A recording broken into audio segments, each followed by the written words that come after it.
All right, good morning. This is John Decker, the Director of Community Services at Alta California Regional Center. This is Coffee with Community Services, our weekly vendor meeting. We've got 62 folks on so far this morning. It is 11:04 a.m. on August 11th. Thank you all for joining us today. Hope everyone has done well. I think I was gone last week at the statewide Community Services Directors meeting, so I've got some updates from that meeting to share with folks, and we've got a number of other things on our agenda as well. So we will do some introductions here, and then I'll jump into the agenda. So from our Community Services Department, I see Marty on. Good morning, Marty. And I see Client Services Manager Kanisha is on. Good morning, Kanisha. And Odelia is on this morning. Good morning. And our housing specialist Rhonda is on. And Carly, our employment specialist, is on. And Tom and Jolana from Community Services. I'm still getting used to that one. Tom and Jolana, great to have you here, and it was great to get that introduction from Michelle a couple weeks ago. I'm sure you're diving into things. Yeah, there's quite a lot of quality assurance stuff in your guys' end too. So, Adriana and Gary also from Community Services. Good morning. Alicia from the mountains. Good morning, Alicia. Our HCVS specialist.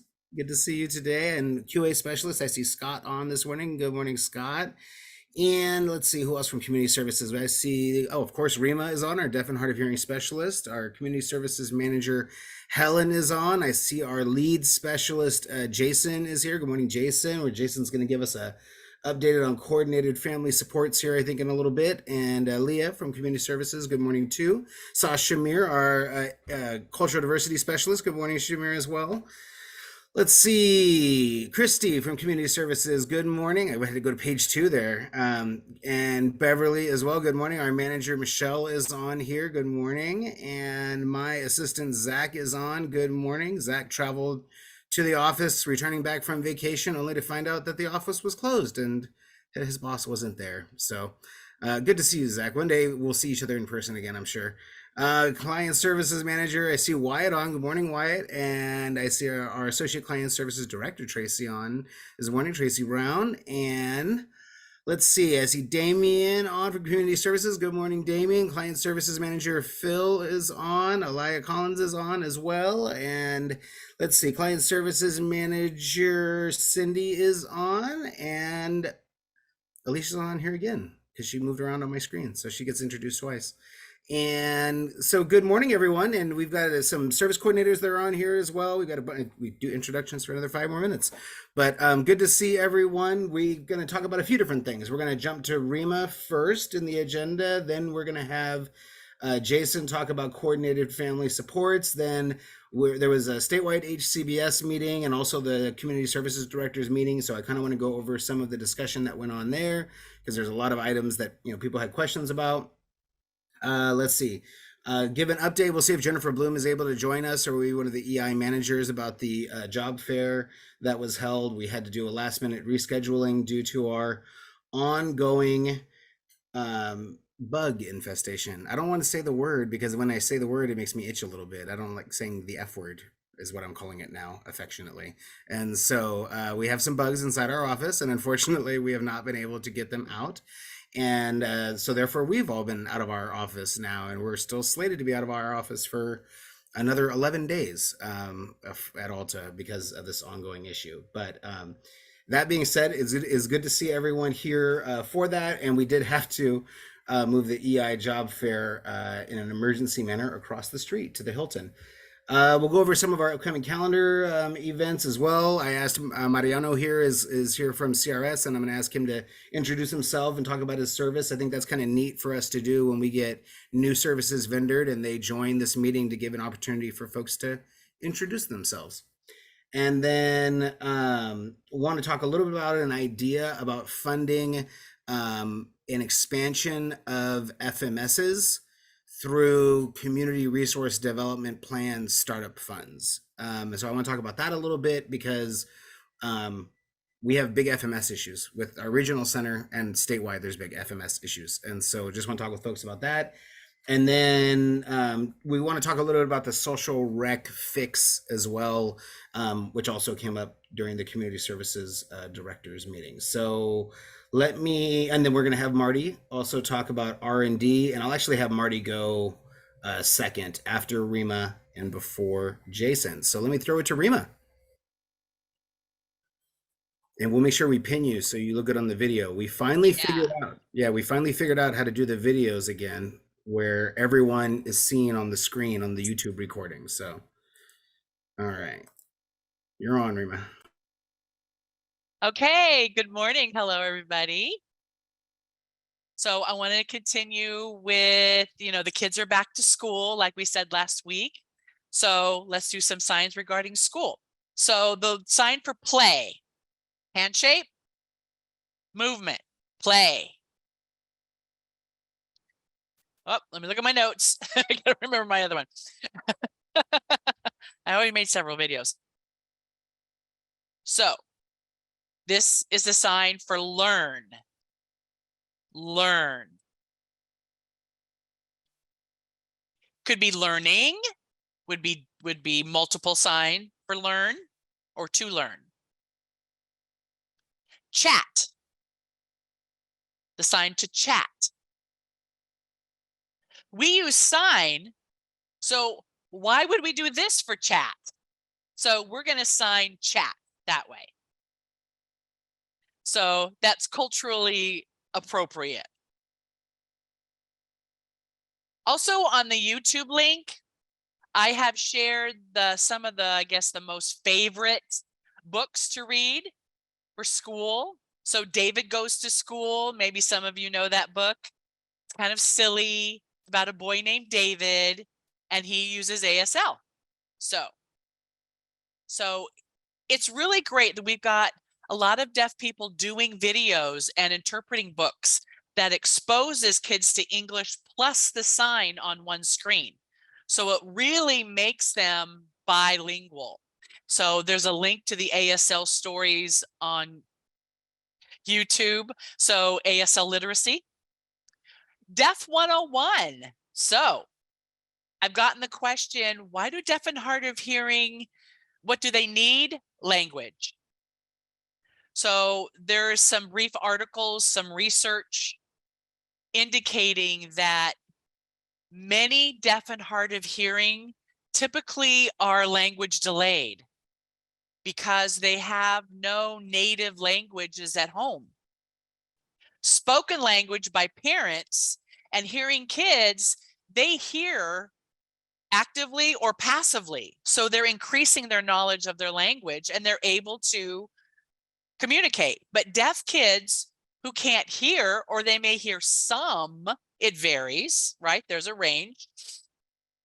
So they're missing out on that passive language and they're not developing their language. And then later on, they're unable to express themselves. And so that impacts their language. Parents who sign, doesn't matter their skill level. They could be beginning sign. As a child growing up, they're going to grow in their signs like their child's going to grow in their signs. That child has access visually to a language and their mind develops with a language. So many deaf people are language deprived. It's very important to encourage families to expose themselves to sign language. Many professionals out there encourage spoken language because that matches, the society. I want my kid to be able to speak to me. But in the long run, that impacts the child who becomes language delayed and language deprived. And that impact often will show up in deaf people with disabilities and their behaviors. So this is the people that we work with. Many of them are language deprived. They know very little sign. They cannot express themselves. And this starts as babies at a very, very young age to get them their language. There's a lot of links and articles, and they're out there. So check them out. Excellent. Thank you very much. Now, some of you may be aware that Rima is also the co-chair of the statewide deaf and hard of hearing specialist group. And one thing that Rima has definitely been witness to is that not all deaf and hard of hearing specialists have the same type of involvement at their regional center than she has at our regional center. And I know that, it's a lot to ask of Rima that she constantly gives presentations to you all, but we had a discussion about this recently, and our goal is we really want to increase the amount of service providers that are wanting to serve our clients that are deaf. So not only finding new people, but we really want to look at those of you. I mean, we've got, 86 folks on right now, and that's, about 70 of them are staff, or excuse me, 70 of them are staff, 70 of them are service providers. And so with that, that's a lot of opportunities for you all to be exposed to, we hope, a population that you might look at wanting to expand your services for. And so at the statewide level, there's a lot of interest in that as well.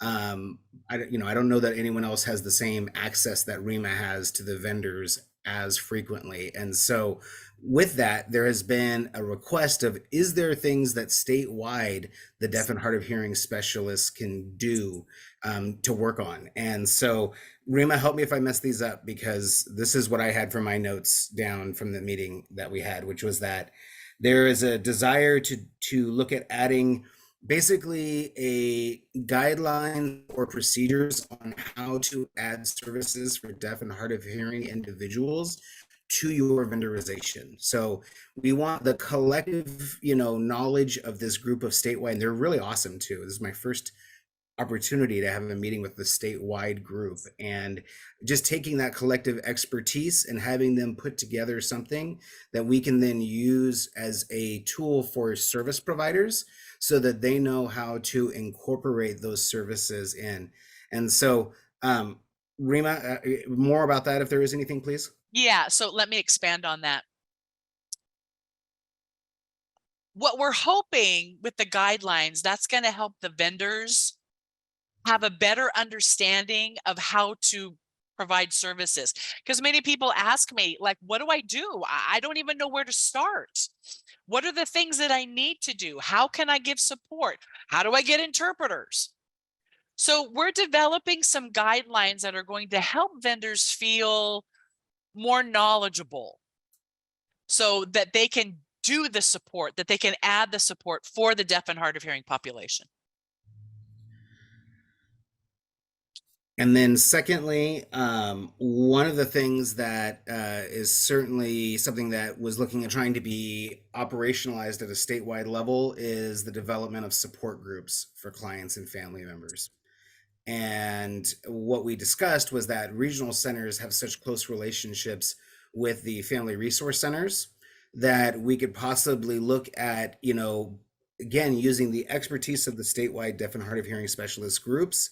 How do we set it up so that at family resource centers throughout the state, we can offer some type of support? So that's another thing that they have been charged with, is developing that. And we'll need to bridge the connection with the family resource centers so that the deaf and hard of hearing specialists understand all the things that those family resource centers can do too. But Rima, is there anything else I missed on that one as well?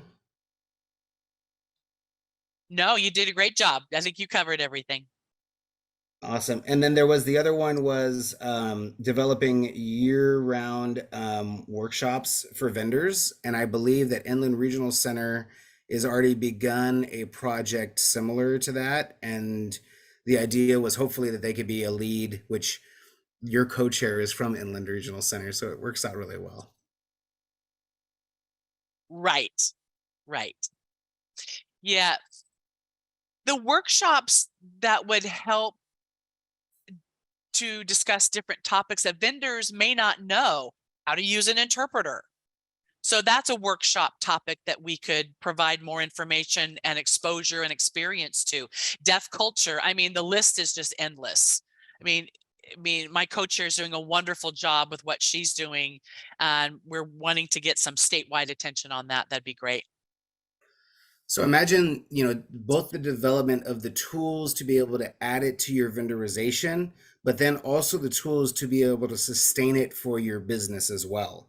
Meaning being able to get that technical assistance from people that know how to do these services, that are familiar with the much more familiar with the specific needs of the population that you're looking at trying to serve, can provide that ongoing support once you've done that. So it's not just here's how to do it and you're on your own, but providing that ongoing support. So Right. Yep. Yeah. That ongoing support is something that's always needed, especially with the vendors who really have a high turnover with staff, and they need that support. So deaf and hard of hearing, really to elevate them and to maximize the ability to have a good life, as other people deserve to have that quality of life as well. absolutely. And just one last thing, sorry, is obviously you after you chaired the deaf and hard of hearing specialist statewide meeting, you then ran a vendor forum right after that, like immediately afterwards. Can you just explain what that vendor forum was, for those that didn't attend? And maybe I know we talked about a plan for a future meeting, so if you could just share what that was.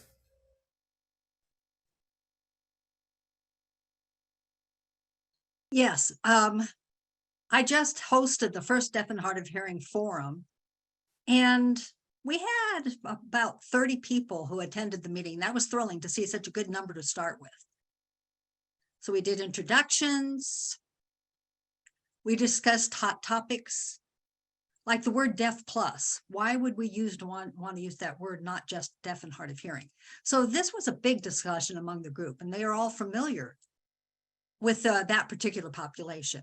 So we had a good conversation about that. And we had a discussion about the word that, virtual environment is not so deaf friendly. We'd rather meet in person. So we're excited to have that. And we feel that it's important to meet ongoing, but we haven't made exact decisions about when, but we're thinking maybe every 2 to 3 months, possibly for 2 hours at a time. And this is a great opportunity for those who serve deaf and hard of hearing people who might be considering that. Come, you can learn more and become more comfortable with that. And as well, we share resources that are really great. You'll get to know who the experts are. You can work in partnership with people, and I think it's just wonderful. I don't know that we have Sheila on from DDSO, but I had no idea about her background and had no idea about her interest in, doing more services for people that are deaf and hard of hearing. And so it opened my eyes up a lot. I really appreciate the work that went into it. And so thank you very much, Rima, for that. And let's see here. Let me move on to,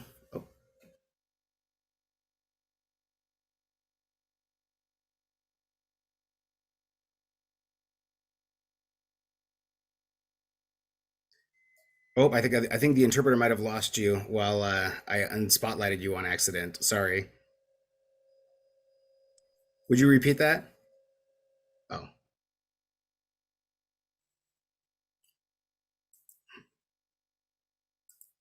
Hold on just a moment. The interpreter has lost her, so I got her. I you got did? her. Okay. Rima, Okay. go ahead. You want to say your last comment? Yeah. Yeah, what I was going to share as my passion really is to see the ultimate quality of life for deaf and hard of hearing people, just like everyone else strives for. So I'm here to give resources and any type of support and helps. And I want to thank this whole team for their continued support. So I feel really blessed.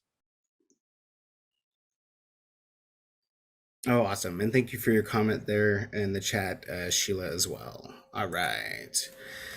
I want to move on to Marty to give us an update on what is going on with R&D transportation. All right, thanks, John. Can everybody hear me okay? Sound great. Good. Well, good morning. My name's Marty Eason. I'm a transportation coordinator here at ALTA. Just want, if many of you know already or do not know, our community services department has vendored a transportation broker to take over our transportation needs as far as routing, scheduling, et cetera, quality assurance, quite a few tasks. And so it's very exciting. They've become vendored, and we recently had on Tuesday, we had a Alta service provider session with R&D and our transportation providers, where they got to meet and listen to R&D's PowerPoint, kind of outlining everything that they're going to be providing to us, for us, working with us. And some of the highlights, basically right now, we're in development of this month and next month. We're going to be planning and working with service providers as well as R&D to get everything in place and obtain information. R&D recently sent out a couple of vehicle fleet list and some other information that they are trying to obtain documentation from each provider. So they're building their database at this time. We also have Iqbal, who is developing a contract, which will include R&D as a third party.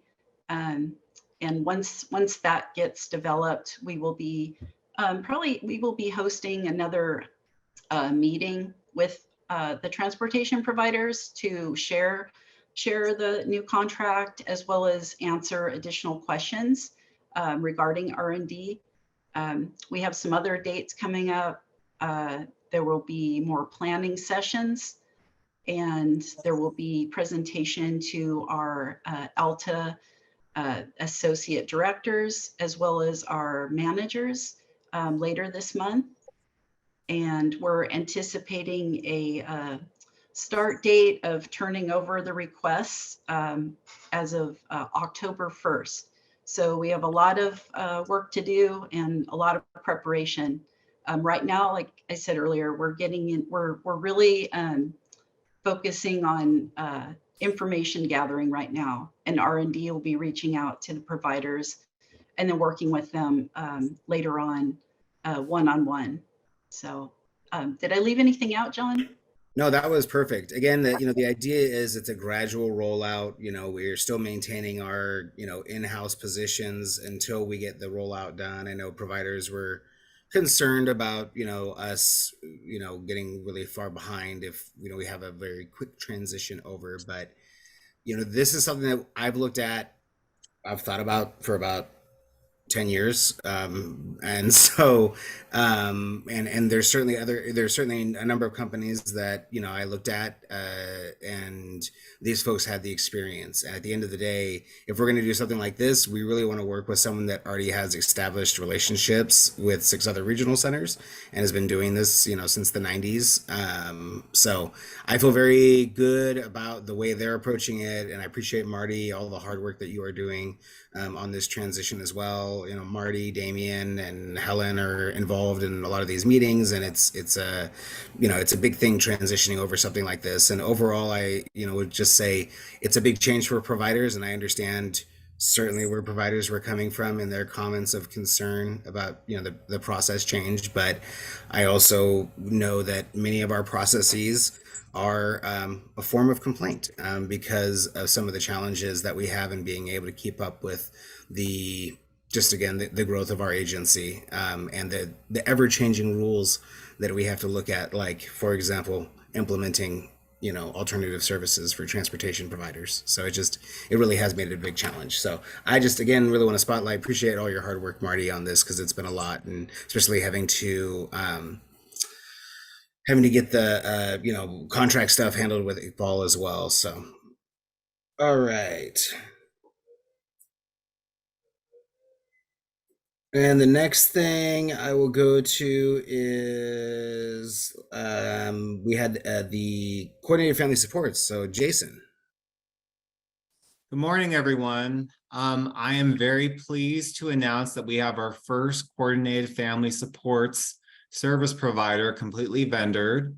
It's with California Resource Services, and we actually have Mariano Rosales here at our meeting right now. attending his first coffee with community services. So Mariano, if you want to introduce yourself. Yes, thank you, Jason. My name is Mariano Rosales. I'm the EDGE Program Manager here at California Resource Services for Independent Living. Great, thank you. And then just an update, I'm also still working with on my own and with Compass. We're in several of the final stages of the vendorization process, and I am going to be meeting with Maxim later this month in regards to possible coordinated family support. So that's my brief update. Awesome, very cool. Do we have an idea? I'm sorry, Jason, do we have an idea about approximately how many folks might be interested in this service right now? Right now, as far as clients go, Yep. I've spoken to maybe about 7 or 8 different service coordinators that have expressed interest in this, and I've had a few managers reach out to me, so I don't have an approximate number, but I know that it is something that is commonly requested. Cool. All right. We had a couple meetings that, let me see. Mariano, anything else we want to go over? Sorry, I forgot about that. Anything else? Or we I good? would love to share more about the Please do, yeah. CFS program and kind of Yeah. awesome. Thank you, John. Yeah, so thank you, Jason, for introducing and mentioning our CFS program. Just more information about the program. It is our program where we provide comprehensive support to the consumer, their parents, and support. Provide the consumer support and parents with trainings to provide them with the supports necessary to achieve total targeted action plans. And as part of that, we assist streamlining, and being the bridge between the consumer support and with the local community resources. And lastly, the ultimate goal of the program is to maximize independence for the consumer and just to ensure that they have a long-term plan for themselves, their well-being, and things like that. And we are actively accepting referrals for that, as well as our EDGE college transition program and our employment services. I will leave my email address in the chat if you guys would like to send any referrals, or if there's any questions or any clarification needed, please don't hesitate to reach out. I'm here as a resource. Thank you, guys.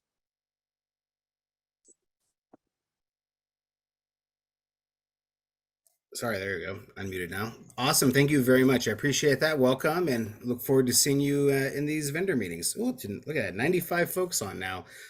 Just in time for Jennifer Bloom. I checked the second page and I saw that she popped on there. So our Director of Client Services, Jennifer Bloom, pulled a rabbit out of her hat a few days ago.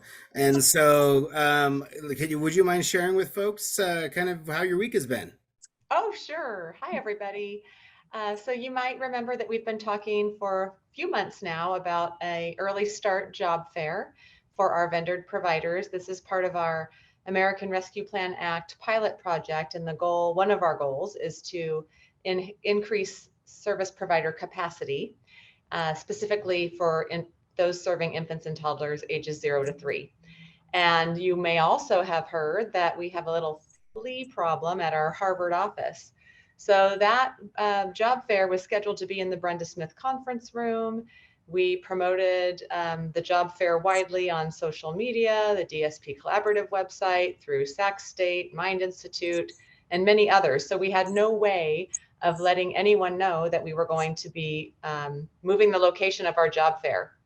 So we thought first, well, we'll just move it outside. And then we realized that that wasn't a great idea. So at about 4 o'clock the night before the job fair, we coordinated with our neighbors across the street at the Hilton, put some signs out, and all of our vendors were contacted. Everyone showed up. We had about 16 early start providers come, and they were all just really thrilled to be around each other and to see each other and network. Adriana was there, Michelle Matsumoto, our speech and language pathologist, was there, and Kristen Lenardi, one of our managers. We didn't have a ton of job seekers, but those who came definitely got the sign message. They saw the balloons and they came across the street. A couple of our providers said that they had a few good prospects on, maybe some interns. So it was really a really inspiring day despite the low turnout. Our vendors were just so gracious and really, like I said, happy to be around each other. And we agreed that we're going to be hosting job fairs probably annually, more so in February or March, because especially in the field of early start OTs, physical therapists, speech, those graduates are graduating in May and they already have a job. So we're a little behind on this. Lessons learned, but everyone's real happy to participate in the early spring, like late winter, early spring instead. So thank you, John. Awesome work. You It know, was being fun. able to be so, what do we say, flexible and nimble, and to change things Yeah. up and get things going. And thank you for those that attended that one as well.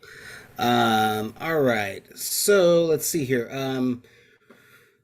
We have some information about the HCBS. We had a couple meetings that occurred. We had both the Community Services Directors meeting where there's a presentation about HCBS, and then we also had the HCBS Evaluators meeting that occurred yesterday as well, which is the statewide meeting. As of right now, what has come better into focus is kind of what the delay is. And so I'll kind of talk with folks about that a little bit. So many of you remember that we rushed to get everyone in kind of paper compliance, earlier this year. And from there, the goal now is for, the end of June of 2024 to ensure that everyone is in compliance. That's what the Department of Developmental Services proposed to the feds for basically their corrective action plan. Right now, the Department of Developmental Services does not have clear guidance from CMS about what documentation is required to indicate whether or not you're in compliance by the end of the fiscal year, by June of 2024. So therein lies what our challenge is that it's not per se that DDS is sitting on the, they don't know what to ask yet. They don't know what to ask us yet. And we don't know if they're going to be given a tool and a list of things, or if it's going to be kind of like last time where we just kind of had to make it up. And so that is all just kind of floating out there right now. And the hope is that it will come into focus here in the next couple months.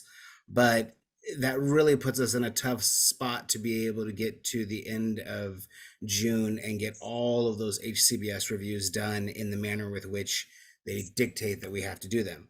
So the department is also looking at possibly some type of an extension, but we have no answer from the feds yet as to whether or not that would be something they'd be willing to do.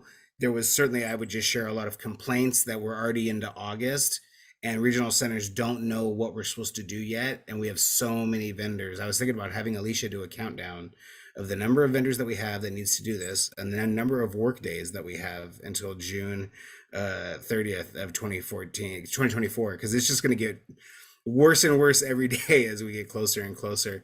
Alicia, I know there was also some discussion about trying to prioritize possibly those vendors that really struggled doing the earlier part of the HCBS compliance.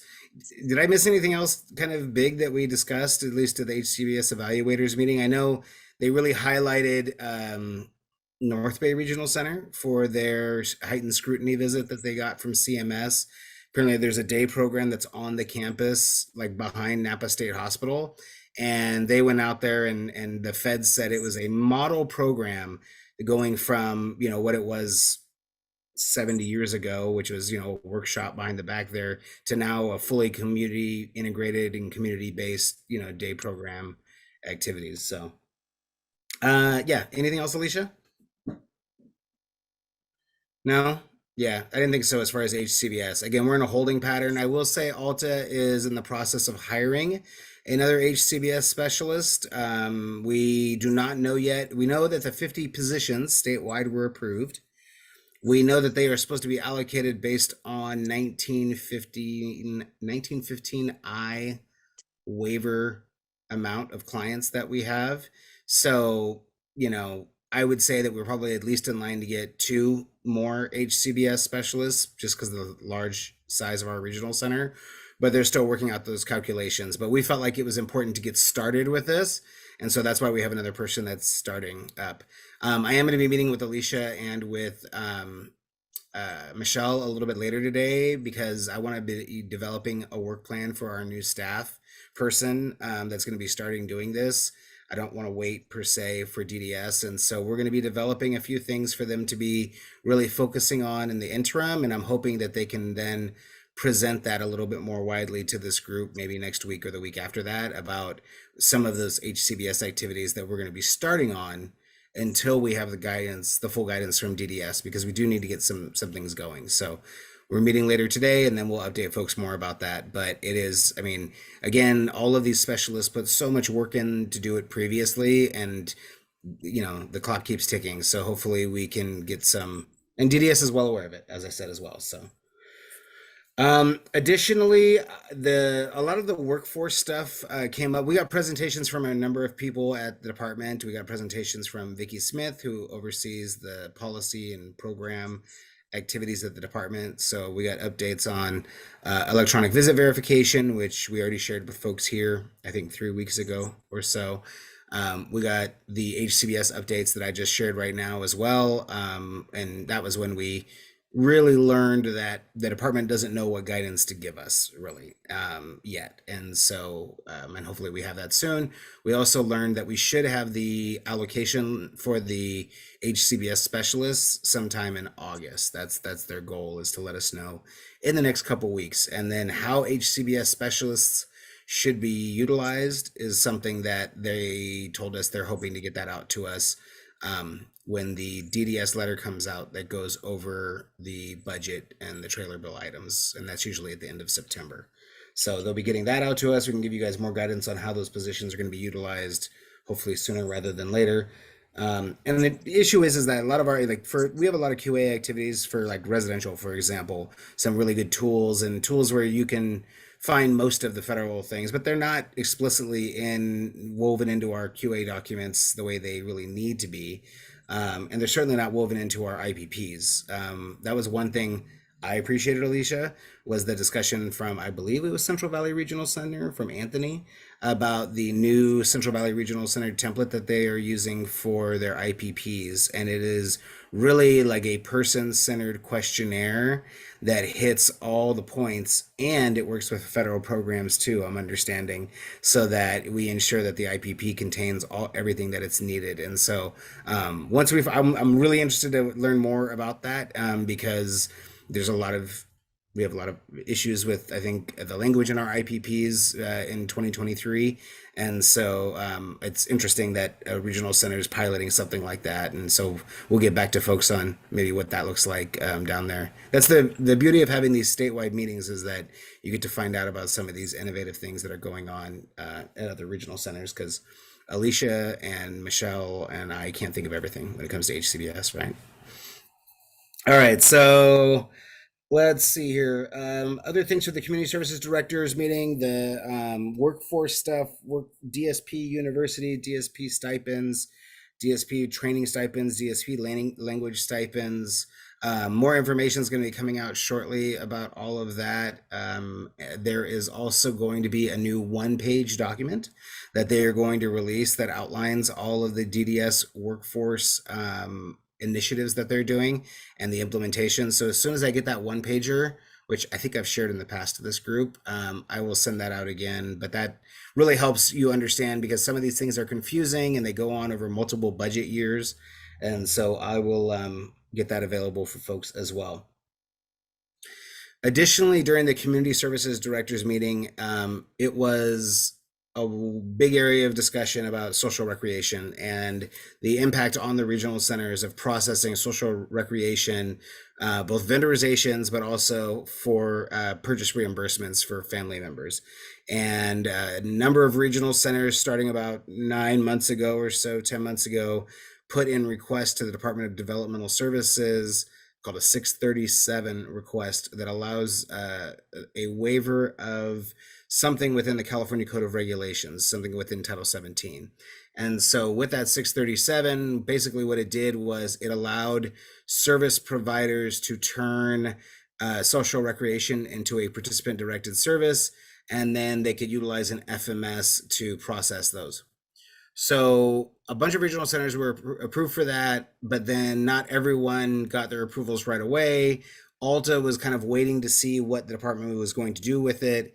They wrote it into the budget trailer bill that the Department of Developmental Services has the authority to do the social recreation services as a participant directed service, but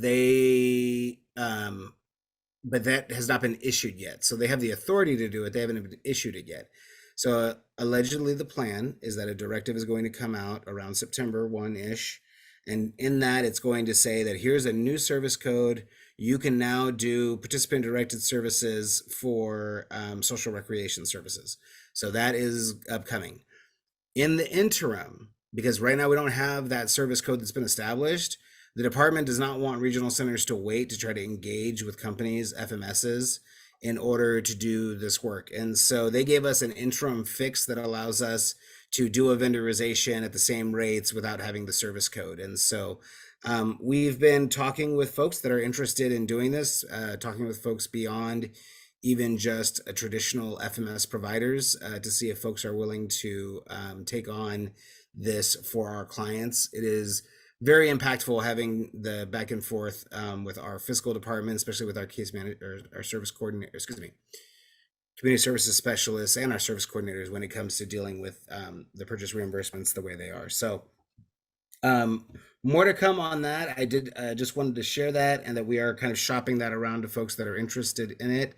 With that, and I know we've got, at least my first page is filled up with quite a few folks that work at Alta, but and they can all probably say thumbs up, yes. But for all the rest of you service providers that are on pages 2, 3, and 4,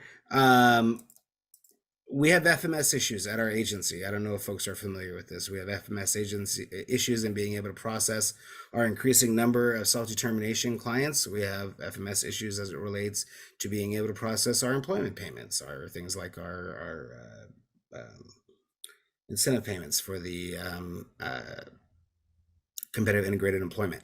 And so with that, and with the ever growing size of our population, one of the things that I am interested from hearing from a service provider point of view as to whether or not we should look at putting a priority for Alta's community resource development plan, the expansion of more FMS services. And with that, my argument is that within the CRDP guidelines that were written previously, it specifically says that you can make requests to expand social recreation. And I think that we will be able to do this, and it'll be more equitable the way that we do it if we have a FMS that's able to do that. And so for service providers out there, I mean, again, there's only a finite amount of money.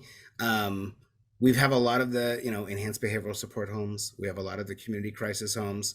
But I am interested in seeing if we can entice folks to possibly be an FMS for us, if we can possibly give them a little cash in the bank to start up the services. So Eric, I see a raised hand. Yes, please.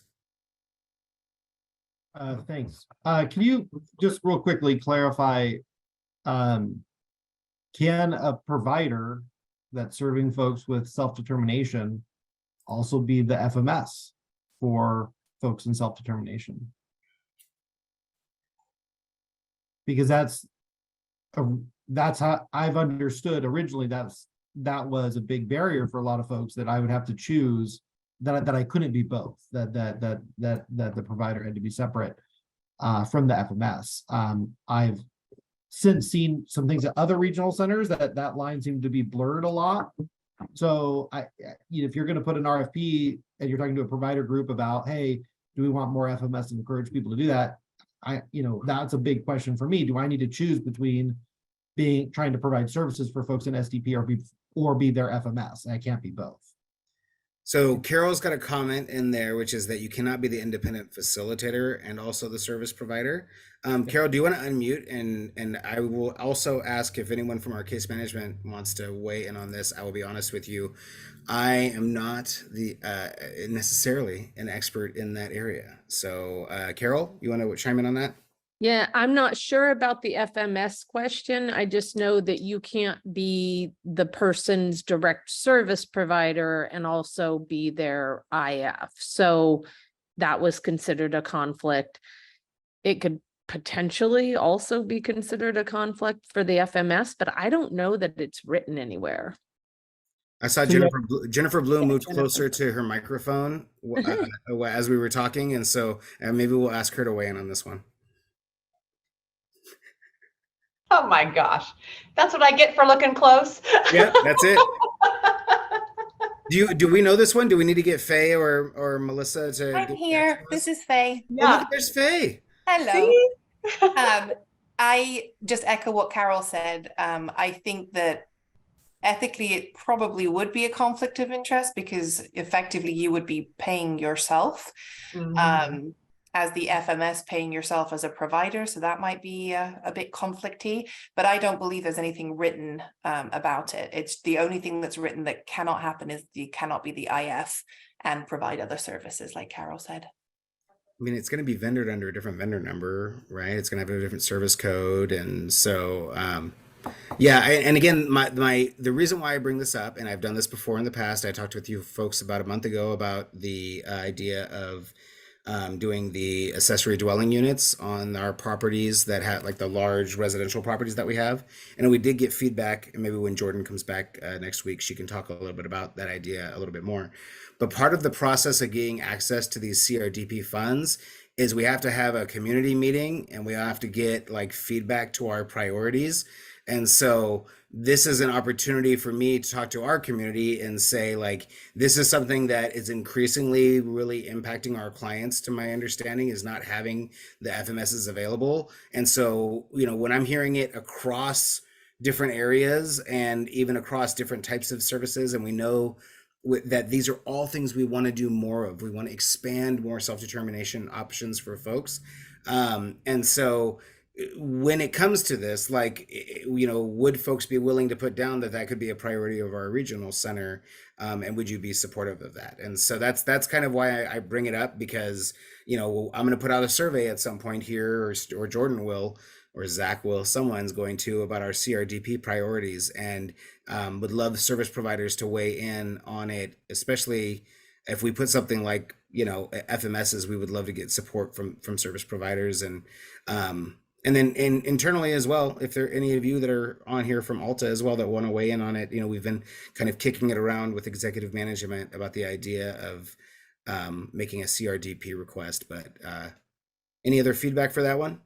Well, can I just clarify? So I would be of course, FMS is facing challenges all throughout the state. So yes, this is I would be supportive of Alta developing more FMSs, but there's really structural problems that have reared their head with the way FMSs work. And as a provider, I found that a lot of FMSs are not engaging early or well enough with, you know, there's a lot of connections between the budgeting process and then families getting started and the providers. So I think there's a lot of opportunities there to improve that. So I just don't know what flexibilities the regional center have. And I had previously been told that conflict of interest would prevent me first trying to do something creative in that space if I also want to provide services. So if you're going to do for the RFP, yes, I think FMSs, there's certainly a lack of them.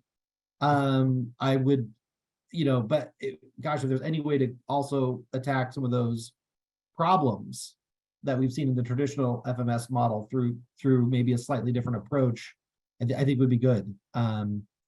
Yeah, I just don't know. Outside of anyone that wants to attend a UCP camp, everyone else is in luck though. Everyone else is gonna be fine. Just don't choose a UCP camp at all, and you'll be. So UCP camp. And I bring this up because one of the ideas is, what if we did this and just said we just need you to process our social rec, and that's it.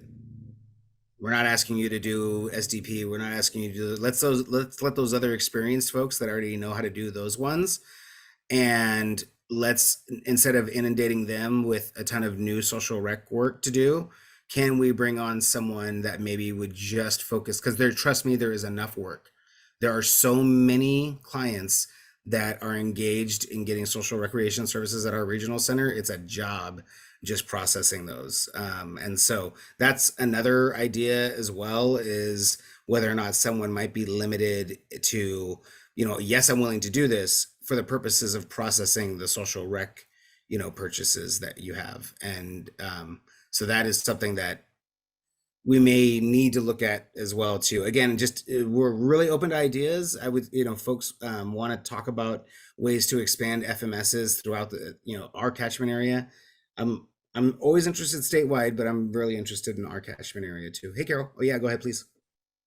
I just would encourage if you go down that road to not necessarily limit it. I mean, the backlog for SDP folks is just, yeah, like people are, if they're ready to go now, most FMSs, I think, Faye, what are we at, like January, February starts, and that's if you get in on the call in on at the first of the month next month, right?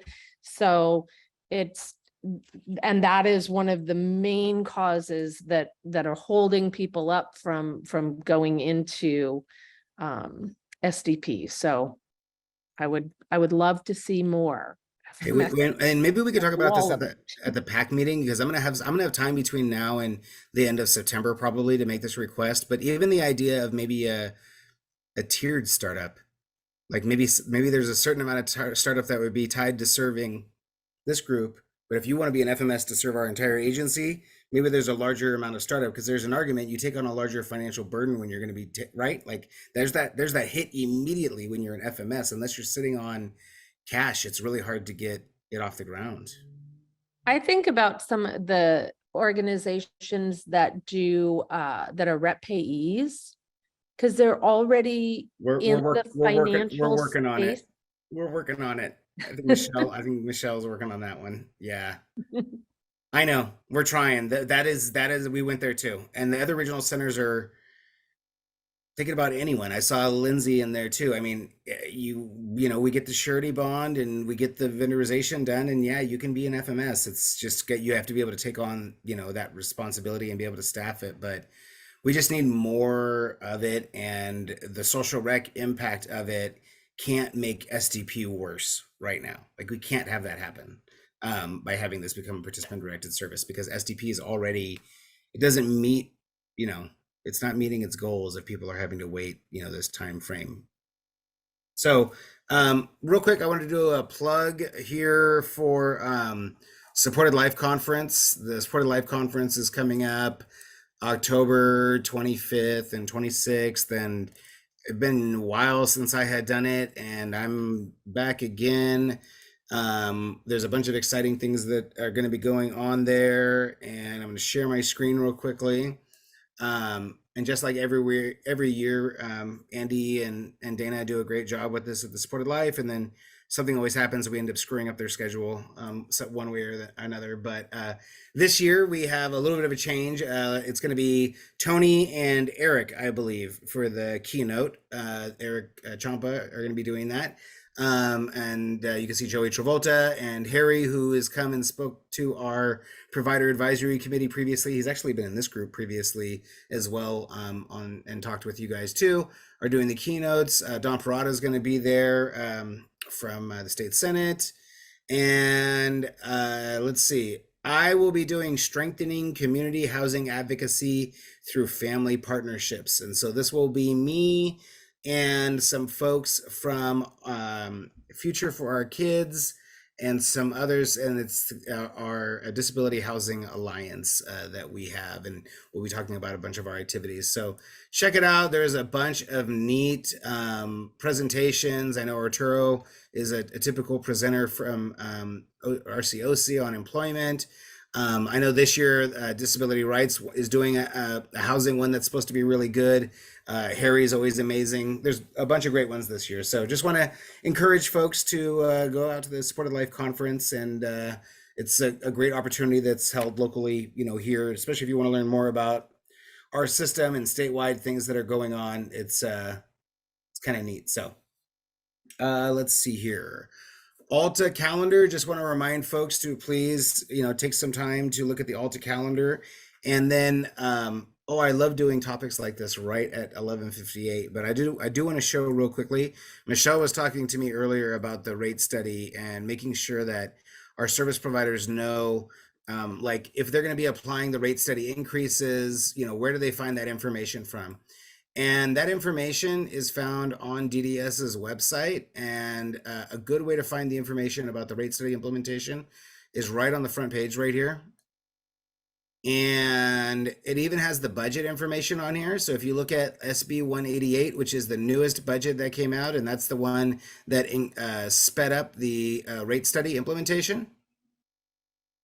If you look at it and you go to, and you scroll down, you look at the rate increases, you can see section 3 right here. A provider granted a rate increase pursuant to this section shall maintain documentation subject to audit by the department or regional center that the portion of the rate increase identified in this subparagraph was used to increase wages, salaries, or benefits of eligible staff spending a minimum of 75% of their time providing direct service to consumers, at least at the same percentage as provided in the rate models. Every few months it comes up where that's located. It's located in last year's budget, and I will drop the language right into our chat as well.